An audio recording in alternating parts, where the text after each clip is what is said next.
ಉಚಿತ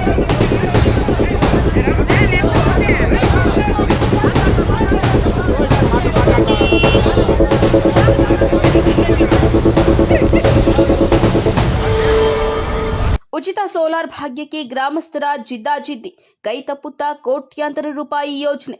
ಚಿಕ್ಕಬಳ್ಳಾಪುರ ಜಿಲ್ಲೆಯ ಗುಡಿಬಂಡೆ ತಾಲೂಕಿನ ಉಳ್ಳೋಡು ಪಂಚಾಯಿತಿಯಲ್ಲಿ ವಿನೂತನ ಮನೆಗೆ ದೀಪ ಜ್ಯೋತಿ ಸೌರಶಕ್ತಿ ಯೋಜನೆ ಈಗ ಭಾರೀ ಐಡ್ರಾಮಾಕ್ಕೆ ಕಾರಣವಾಗಿದೆ. ಟೈಡ್ ಹೆಸರಿನ ಸ್ವಯಂ ಸೇವಾ ಸಂಸ್ಥೆ ಹಾಗೂ ಸ್ವಯಂ ಸೇವಿತ ಸಹಕಾರ ಸಂಘಗಳ ವತಿಯಿಂದ ಪ್ರತಿಯೊಂದು ಮನೆಗೂ 4 ದೀಪಗಳು, 2 ಫ್ಯಾನ್ಗಳು ಮತ್ತು ಯುಪಿಎಸ್ ಒಳಗೊಂಡ ಉಚಿತ ಸೋಲಾರ್ ಕಿಟ್ ವಿತರಿಸುವ ಯೋಜನೆ ಇದಾಗಿತ್ತು. ಇಡೀ ರಾಜ್ಯದಲ್ಲಿ ಪ್ರಪ್ರಥಮ ಬಾರಿಗೆ ಈ ಯೋಜನೆಗೆ ಉಳ್ಳೋಡು ಪಂಚಾಯಿತಿ ಆಯ್ಕೆಯಾಗಿತ್ತು. ಈಗಾಗಲೇ ಇಟ್ರಹಳ್ಳಿ ಗ್ರಾಮದಲ್ಲಿ ಯಶಸ್ವಿಯಾಗಿ ಮುಗಿದು ಈಗ ಬ್ರಾಹ್ಮಣರ ಹಳ್ಳಿಗೆ ಯೋಜನೆ ತಲುಪಿದೆ. ಆದರೆ ಇಲ್ಲೇ ಅಸಲಿ ಕಿರಿಕ್ ಶುರುವಾಗಿರುವುದು. ಉಚಿತ ಸೌಲಭ್ಯ ಪಡೆಯುವ ವಿಚಾರದಲ್ಲಿ ಗ್ರಾಮಸ್ಥರ ನಡುವೆ ಜಿದ್ದಾಜಿದ್ದಿ ಏರ್ಪಟ್ಟಿದ್ದು, ಸದ್ಯಕ್ಕೆ ಉಚಿತ ಸೋಲಾರ್ ಯೋಜನೆಗೆ ಬ್ರೇಕ್ ಬಿದ್ದಿದೆ. ಹೌದು, ಕತ್ತಲಲ್ಲಿ ಇರೋ ಮನೆಗಳಿಗೆ ಸೌರಶಕ್ತಿ ಬೆಳಕು ನೀಡಬೇಕು, ದಾರಿ ದೀಪಗಳಿಗೂ ಸೋಲಾರ್ ಅಳವಡಿಸಬೇಕು ಅನ್ನೋ ಮಹತ್ವಾಕಾಂಕ್ಷೆಯೊಂದಿಗೆ ಬಂದಿದೆ ಈ ಟೈಡ್ ಸೋಲಾರ್ ಎನ್ಜಿಒ ಸಂಸ್ಥೆ. ಅಂದಾಜು ಬರೋಬ್ಬರಿ 15 ಕೋಟಿ ರೂಪಾಯಿ ವೆಚ್ಚದ ಬೃಹತ್ ಕಾಮಗಾರಿ ಇದಾಗಿದೆ ಅಂತ ತಾಲೂಕು ಪಂಚಾಯಿತಿ ಕಾರ್ಯನಿರ್ವಹಣಾ ಅಧಿಕಾರಿಗಳೇ ಮೇಲ್ನೋಟಕ್ಕೆ ತಿಳಿಸಿದ್ದಾರೆ. ಆದರೆ ಬ್ರಾಹ್ಮಣರ ಹಳ್ಳಿ ಗ್ರಾಮಕ್ಕೆ ಈ ಯೋಜನೆ ಕಾಲಿಡುತ್ತಿದ್ದಂತೆ ಗ್ರಾಮಸ್ಥರ ನಡುವೆ ಗೊಂದಲದ ಗೂಡಾಗಿದೆ. ಉಚಿತ ಸೋಲಾರ್ ಸೌಲಭ್ಯದ ಹಂಚಿಕೆ ವಿಚಾರದಲ್ಲಿ ಗ್ರಾಮದಲ್ಲಿ 2 ಪಂಗಡಗಳ ನಡುವೆ ಜಿದ್ದಾಜಿದ್ದಿ ಏರ್ಪಟ್ಟಿದೆ. ಒಬ್ಬರ ಮೇಲೊಬ್ಬರು ಆರೋಪಗಳನ್ನ ಮಾಡಿಕೊಳ್ಳುತ್ತಾ ಮಾತಿಗೆ ಮಾತು ಬೆಳೆದು ಗಲಾಟೆ ಕದ್ದಾಡುವ ಮಟ್ಟಿಗೆ ಪರಿಸ್ಥಿತಿ ಕೈಮೀರಿ ಹೋಗಿದೆ. ವಿಷಯ ತಿಳಿದು ತಕ್ಷಣವೇ ಸ್ಥಳಕ್ಕೆ ಧಾವಿಸಿದ ಗ್ರಾಮ ಪಂಚಾಯಿತಿ ಅಭಿವೃದ್ಧಿ ಅಧಿಕಾರಿಗಳು ಹಾಗೂ ತಾಲೂಕು ಪಂಚಾಯಿತಿ ಕಾರ್ಯನಿರ್ವಹಣಾಧಿಕಾರಿಗಳು ಗ್ರಾಮಸ್ಥರ ಮನವೊಲಿಸಲು, ಸಮಸ್ಯೆ ಬಗೆಹರಿಸಲು ಹರಸಾಹಸ ಪಟ್ಟರು. ಆದರೆ ಅಧಿಕಾರಿಗಳ ಪ್ರಯತ್ನ ಸಂಪೂರ್ಣ ವಿಫಲವಾಗಿದೆ. ಸದ್ಯಕ್ಕೆ 2 ಗುಂಪುಗಳ ನಡುವಿನ ತೀವ್ರ ಗಲಾಟೆಯಿಂದಾಗಿ ಮನೆ ಮನೆಗೆ ಸಿಗಬೇಕಾಗಿದ್ದ ಉಚಿತ ಸೋಲಾರ್ ಯೋಜನೆಯ ಕೆಲಸ ಸದ್ಯಕ್ಕೆ ಸಂಪೂರ್ಣವಾಗಿ ಸ್ಥಗಿತಗೊಂಡಿದೆ. ಬಂದಿದ್ದ ಎನ್ಜಿಒ ಸಿಬ್ಬಂದಿ ಹಾಗೂ ಅಧಿಕಾರಿಗಳು ಅಲ್ಲಿನ ಪರಿಸ್ಥಿತಿ ನೋಡಿ ವಾಪಸ್ ಹೋಗುವಂತಾಗಿದೆ. ಕೈಗೆ ಬಂದ ತುತ್ತು ಬಾಯಿಗೆ ಬರಲಿಲ್ಲ ಎನ್ನುವಂತೆ ಹಳ್ಳಿಯ ಗಲಾಟೆಯಿಂದಾಗಿ ಇಡೀ ಗ್ರಾಮಕ್ಕೆ ಸಿಗಬೇಕಾಗಿದ್ದ 15 ಕೋಟಿಯ ಉಚಿತ ಸೋಲಾರ್ ಭಾಗ್ಯ ಕೈ ತಪ್ಪಿ ಹೋಗುತ್ತಾ ಅಥವಾ ಅಧಿಕಾರಿಗಳು ಮತ್ತೆ ಸಂಧಾನ ನಡೆಸಿ ಯೋಜನೆ ಮುಂದುವರಿಸುತ್ತಾರಾ ಎಂಬುದನ್ನು ಕಾದು ನೋಡಬೇಕಾಗಿದೆ. ವರದಿ ಸತೀಶ್ ಬಾಬು, ನಂದಿ ಟಿವಿ, ಗುಡಿಬಂಡೆ. ಸರ್, ಇಲ್ಲೇನು ಜಾತಿ ಭೇದ ಭಾವ ಇದೆ ಅಂತ ಬಿಟ್ಟು ಗೊತ್ತಾಯ್ತು. ಕೇವಲ ರೆಡ್ಡಿಸ್ ಮಾತ್ರನೇ ರೆಡ್ಡಿ ಮನೆಗಳಿಗೆ ಹಾಕಿದ್ದಾರೆ.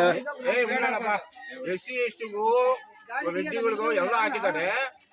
ಆದ್ರೆ ಪಬ್ಲಿಕ್ ಎಲ್ಲ ಗೊತ್ತಿರೋದು ಕೇವಲ 6-7 ಜನಕ್ಕೆ ಮಾತ್ರ. ಆ 6-7 ಜನ ನಿಂತ್ಕೊಂಡು 30 ಮನೆಗೆ ಹಾಕ್ಸ್ಕೊಂಡು ಓಟ್ಗೋಸ್ಕರ ಮಾಡ್ತಾ ಇರೋ ಕೆಲಸ ಇದು. ರಾಜಕೀಯ ದುರುದ್ದೇಶ ಅಂತ ಬಿಟ್ಟು ಗೊತ್ತಾಯ್ತು. ಏನು ಪ್ರೆಸೆಂಟ್ ರಾಜಕೀಯ ದುರುದ್ದೇಶದಿಂದ ಇದೆಲ್ಲ ಆಗಿದೆ ಅಂತ ಗೊತ್ತಾಯ್ತು. ಸತ್ಯನಾ ಇಲ್ವಾ? ಹೌದು, ಸತ್ಯ. ನನ್ನ ಹೆಸರು ಗೋವಿಂದಪ್ಪ ವಿ ಅಂತ. ನಾನು ಬ್ರಾಹ್ಮಣಹಳ್ಳಿ ಗ್ರಾಮದ ಯುವಕ.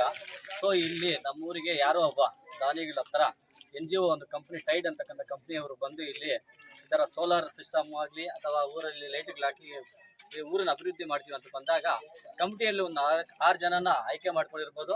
ಆದರೆ ಕಮಿಟಿಯವ್ರು ಯಾರು ಅವ್ರು ಹೇಳ್ದಂಗೆ ಕ್ವಶನ್ ಕೇಳದೆ ಇರ್ಬೋದು ಎಷ್ಟು ಬಂದಿದೆ ಏನೋ ಅಂತ. ನಮ್ಗೆ ಏನಪ್ಪ ಯಾಕೆ ಕೇಳಿಲ್ಲ ಅಂದರೆ, ಇದು ಬಂದಿರೋದು ಅವ್ರ ಸಂಸ್ಥೆಯಿಂದ ಬರ್ತಾ ಇರತಕ್ಕಂಥ ಅನುದಾನವನ್ನು ನಾವು ಯಾಕೆ ಕೇಳಬೇಕು? ಬರೋದು ಅವ್ರು ಅಭಿವೃದ್ಧಿ ಮಾಡೋಕೆ ಅಂದಾಗ ಅವ್ರು ಏನಿದ್ರು ಅದು ಟ್ರಾನ್ಸ್ಪರೆಂಟ್ ಆಗಿ ಮಾಡ್ತಾರ ಅನ್ನೋ ನಂಬಿಕೆ ಮೇಲೆ ನಾವು ಯಾರು ಅವ್ರು ಕ್ವಶನ್ ಮಾಡಿಲ್ಲ. ಅದು ಬಿಟ್ಟರೆ ಇಲ್ಲಿ ಯಾವುದೇ ರಾಜಕೀಯ ದುರುದ್ದೇಶದಿಂದ ಇಲ್ಲಿ ಯಾರು ಬೆಂಬಲಿಸಿಲ್ಲ.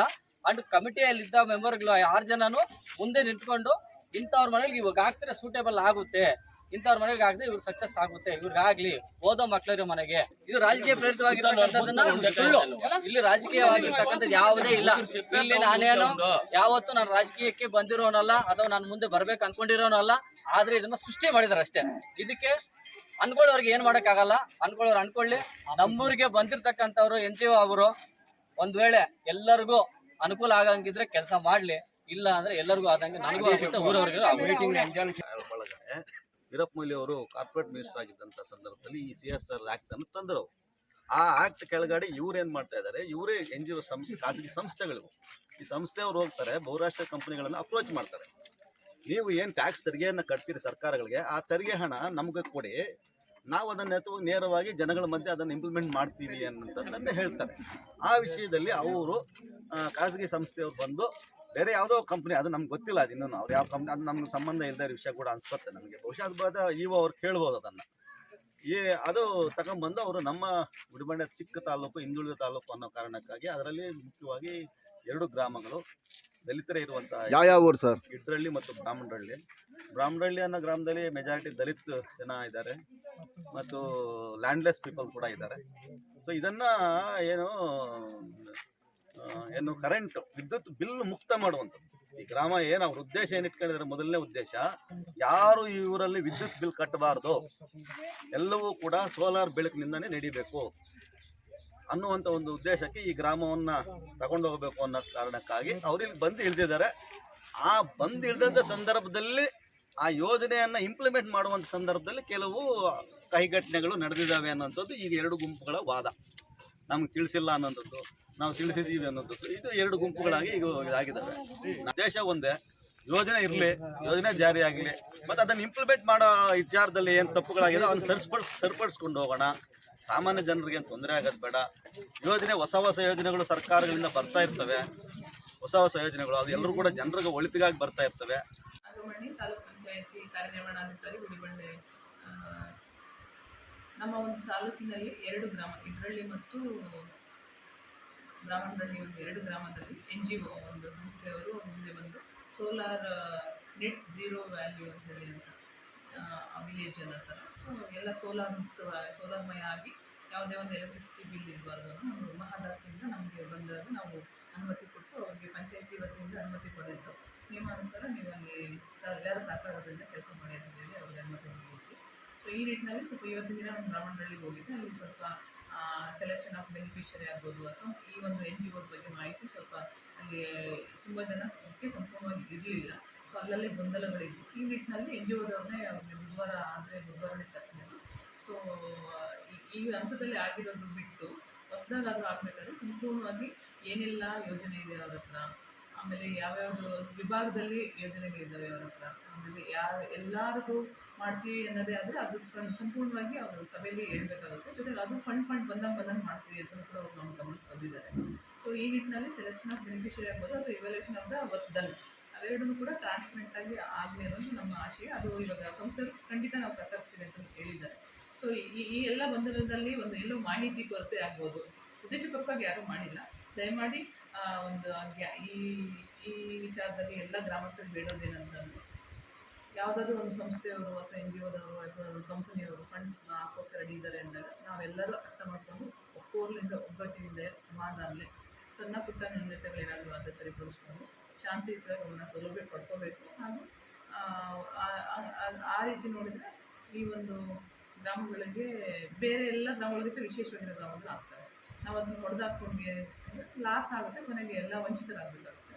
ದಯಮಾಡಿ ಸಹಕರಿಸಿ ಎಲ್ಲ ಶಾಂತಿಯುತವಾಗಿ ಬಗೆಹರಿಸ್ಕೊಂಡು ಎಲ್ಲ ಟ್ರಾನ್ಸ್ಪರೆಂಟಾಗಿ ಟೈಡವರಾಗಲಿ ನಾವೇ ಆಗಲಿ ಪಂಚಾಯತಿ ಹಂತದಲ್ಲಿ ಎಲ್ಲ ಗಮನ ಕೊಟ್ಕೊಂಡು ಸಂಪೂರ್ಣವಾಗಿ ಅನುಷ್ಠಾನ ಮಾಡೋಕ್ಕೆ ಕ್ರಮ ಮಾಡಬೇಕು ಅಂತ ಕೋರ್ತೇವೆ. ಏನು ಖುಷಿ ಪಡ್ತೀರಾ? ಏನು ಇದೆ? ಖಂಡಿತ ಈ ಒಂದು ಸೋಲಾರ್ಮಯ ಆಗುತ್ತೆ ಅಂತ ಹೇಳಿ ಅಂದರೆ ಯಾವುದೇ ಎಲೆಕ್ಟ್ರಿಸಿಟಿ ಮೇಲೆ ಡಿಪೆಂಡೆನ್ಸಿ ತಪ್ಪುತ್ತೆ. ಸೊ ನೈಸರ್ಗಿಕವಾಗಿ ಬರೋ ಸಂಪನ್ಮೂಲನ ಬಳಸ್ತೀವಿ, ಅದರಿಂದ 3 ತಾಸು ದುಡ್ಡು ಉಳಿಯುತ್ತೆ. ಸೊ ಆ ಥರ ಒಂದು ಅಭಿವೃದ್ಧಿ ಕಾರ್ಯಕ್ರಮಕ್ಕೆ NGOದವರು ಸಹಕಾರ ಮಾಡ್ತಾರೆ. ನಮ್ಮ ಕುಟುಂಬ, ನಮ್ಮ ಗ್ರಾಮಸ್ಥರ ಕುಟುಂಬಗಳಿಗೆ ಸಹಾಯ ಆಗುತ್ತೆ ಅಂದರೆ ನಮ್ಗೆ ಸಂತೋಷನೇ. ಸಾರ್ವಜನಿಕರು ಏನು ಹೇಳ್ತಾರೆ, ಈಗ ಅವರು NGO ಅವರು ಬಂದಿದ್ದಾರೆ, ಸ್ವಲ್ಪ ಕೆಲಸ ಮಾಡಿದ್ದಾರೆ, ಕೆಲವು ಮನೆಗಳಿಗೆ ಮಾತ್ರ ಹಾಕಿದ್ದಾರೆ. ಆ ಆತಂಕದ ವಿಚಾರವಾಗಿ ನಾವು ಕೂಡ NGOದವ್ರಿಗೆ ಮಾತಾಡಿದಾಗ ಮೇಡಮ್ ಫಂಡ್ಸ್ ಅದು ಒಂದು ವಿಷಯ ಎಲ್ಲರೂ ನಾವು ಅರ್ಥ ಮಾಡ್ಕೋಬೇಕು. ನಾವೇ ಆಗಲಿ ಒಂದು ಬಾವಿ ತೆಗಿಬೇಕು ಅಂತ ಗುರಿ ಇಟ್ಕೊಂಡ್ರೆ ಅಲ್ಲಿ ಆ ಥರ ಈ ಒಂದು ಯಾವುದಾದ್ರೂ ಒಂದು NGOಗೆ ಫಂಡ್ ಅಂತೇಳಿ ಹಾಕೋವರೆಗೂ ಕೂಡ ಫಂಡನ್ನು ಅಲ್ಲಿಗೆ ಹಾಕ್ತಾರೆ, ಒಂದೇ ಗ್ರಾಮಕ್ಕೆ ಹಾಕ್ತಾರೆ. ಯಾಕಂದರೆ ನಾಳೆ ದಿನ ಬೇರೆಯವ್ರಿಗೆ ತೋರ್ಸೋಕ್ಕೆ ಮಾದರಿ ಗ್ರಾಮ ಆಗುತ್ತದೆ. ಆ ಥರ ಹೆದರ್ಕೊಳ್ಳೋ ವಿಚಾರ ಆದರೆ ಅವ್ರಿಗೆ ಆ NGOದಾಗ ಒಂದು ಒಳ್ಳೆ ಹೆಸರು ಬರ್ತದೆ. ಜೊತೆಗೆ ಅವ್ರಿಗೂ 4 ಜನ ಇನ್ನೊಬ್ರು ಫಂಡರ್ಸ್ ಕೊಡ್ತಾರೆ. ಆ NGO ಇನ್ನೊಂದು ಊರಲ್ಲಿ ಹೋಗಿ ಕೆಲಸ ಮಾಡಬೇಕು. ಆ ಥರ ಒಂದು ಒಳ್ಳೆ ನೇಮ್ ಬರಬೇಕು ಅಂದರೆ ಒಂದೇ ಗ್ರಾಮದಲ್ಲೇ ಅವ್ರಿಗೇನು ಪ್ರಾಜೆಕ್ಟ್ ಇದೆ 15 crores ಪ್ರಾಜೆಕ್ಟು ಅಷ್ಟು ಅಮೌಂಟ್ನ ಇಲ್ಲಿಗೆ ಅರಿವು ಮಾಡಿಸಿ ಇಲ್ಲೇ ಅನುಷ್ಠಾನ ಮಾಡಬೇಕು. ಆ ಥರ ಇದ್ದೇ ಇರುತ್ತೆ. ನಾನು ಅದಕ್ಕೆ ನಿಮಗೆ ಉದಾಹರಣೆ ಕೊಟ್ಟು ಹೇಳ್ತಾ ಇದ್ದೀನಿ. ಒಂದು ಬಾವಿ ತೆಗಿಬೇಕು ಅನ್ನೋ ಗುರಿ ಉದಾಹರಣೆ, ಅದೇ ಥರ NGOದವ್ರಿಗೆ ನಿಮ್ಮ ಊರಿನೆಲ್ಲ ಎಲ್ಲನೂ ಸೋಲಾರಿಂದ ಮಯ ಮಾಡಬೇಕು ಅನ್ನೋದು ಅವ್ರ ಗುರಿ. ಆ ಗುರಿ ಇಟ್ಕೊಂಡ್ಮೇಲೆ ಅವ್ರ ಫಂಡ್ಸ್ನೆಲ್ಲ ಅಲ್ಲಿಗೆ ಡೈವರ್ಟ್ ಮಾಡಿ ಅದು ಸಂಪೂರ್ಣವಾಗಿ ಅಚ್ಚುವಾಗೋವರೆಗೂ ಅವ್ರು ಮಾಡಲೇಬೇಕಲ್ಲಿ. ಆ ಥರ ನಾವು ಬಾವಿ ಗುರಿ ಇಟ್ಕೊಂಡಿದ್ವಿ ಅಂದರೆ ನಾನು ಇಲ್ಲ 5 ಅಡಿ ತೆಗಿತೀನಿ, ಇನ್ನೊಂದು ಪಕ್ಕದಲ್ಲಿ ಹೋಗಿ 10 ಅಡಿ ತೆಗಿತೀನಿ, ಅದು ಬಾವಿ ಆಗೋದೇ ಇಲ್ಲ, ನೀರೂ ಸಿಗಲ್ಲ. ಸೊ ಆ ಮಟ್ಟದಲ್ಲಿ ಅವ್ರು ಖಂಡಿತ ಶ್ರಮ ವಹಿಸ್ತಾರೆ. ಯಾಕಂದರೆ 30 ವರ್ಷ ಅನುಭವ ಇದೆ ಅಂತ ಹೇಳಿದ್ದಾರೆ ಅವರು. ಸೊ ಆ ನಿಟ್ಟಿನಲ್ಲಿ ಅವ್ರಿಗೆ ಬ್ಲ್ಯಾಕ್ ಲಿಸ್ಟ್ ಆಗಲಿ ಅಥವಾ ಯಾವುದೂ ಮಾಹಿತಿ ಒಳ್ಳೆ ರೆಪ್ಯುಟೇಷನ್ ಇದೆ ಅಂತ ಕೂಡ ಹೇಳಿದ್ದಾರೆ. ಸೊ ಈಗ ಇದೇ ಗ್ರಾಮದಲ್ಲಿ ಚೆನ್ನಾಗಿ ವರ್ಕ್ ಆಗ್ತಾ ಇದೆ. ಸೊ ನಮ್ಮ ಹಂತದಲ್ಲಿ ಯಾವುದಾದ್ರೂ ಮಿಸ್ಕಮ್ಯುನಿಕೇಷನು ಆ ಥರ ಇದ್ದರೆ ನಾವು ಸರಿಪಡಿಸ್ಕೊಂಡು ಅವರೊಟ್ಟಿಗೆ ಸಹಕರಿಸ್ಕೊಂಡು ಎಲ್ಲರೂ ನಮಗೆ ನಾವು ಅರ್ಥ ಮಾಡಿಕೊಂಡು ಒಂದಾಗಿ ಹೋಗ್ಬೇಕು